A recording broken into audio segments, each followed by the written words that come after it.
I just like vividly like remember seeing like kind of what looked like blue and like purple blood, and I was just like, no. He's been wearing that since he was 8 months old, and I thought, was that the teething, like that, please don't let that be the teething necklace.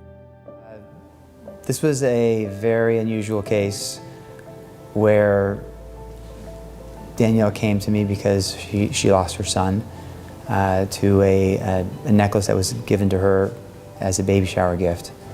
And it was an amber teething necklace, one which I had for my own daughter. And when she came to me and showed me what this necklace had done to her son, it terrified me. There's no remedies here, so it's kind of like the Wild Wild West. When Danielle came to me, it was like the Wild Wild West for product safety for things you buy on the internet. Well, one of the issues was trying to find out who the hell made this product, because it was manufactured somewhere in Lithuania by some guy who has different names. We had to get the complaint translated into the native language and run around the countryside, try to find him, and then when we did, he didn't show up. And he didn't show up because he didn't have to show up.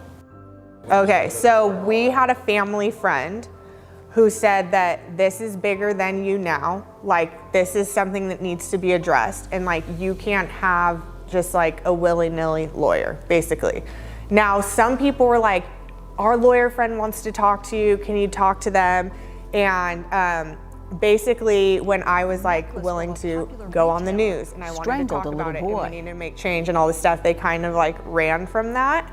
Somehow we ended up in the office with John. I remember specifically sitting down with John, and like immediately, and after we'd talked to lawyers prior, so like immediately John had like tears in his eyes, and like I think it's just like a form of like empathy that maybe you don't assume that you would get from like a lawyer, because like lawyers are lawyers, and I felt like I was talking to like a real person who wanted to like get justice for like my son, and that this wasn't another case. There's people that have sympathy, like, I'm sorry for your loss, like, I'm sorry that your baby died, like, you must be heartbroken. And there's people that feel that, which is empathy. And typically someone only has empathy if like they've been through like a tragedy also, where they could literally like sit in the body of the parents. But I felt like John had that, and obviously there was other people at the table, but like John specifically, like I remember telling my mom after, I was like, I just like really trust this guy, and like I feel like he wants to fight for Deacon, and like I just wanted somebody to do something right for my son.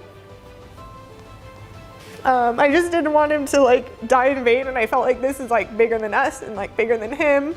The most important part of this case was really the non-monetary aspect of this case, the thing that we did to make the entire baby marketplace safer. When you get a product online and it gets shipped overseas directly to your home, that overseas manufacturers, that overseas seller, there's no jurisdiction. The court doesn't have any jurisdiction over that person, so they're free to make dangerous products, any product they like, and there's really no consequence for it. And that's the main reason why these amber teething necklaces still exist, is because there's really no accountability for them.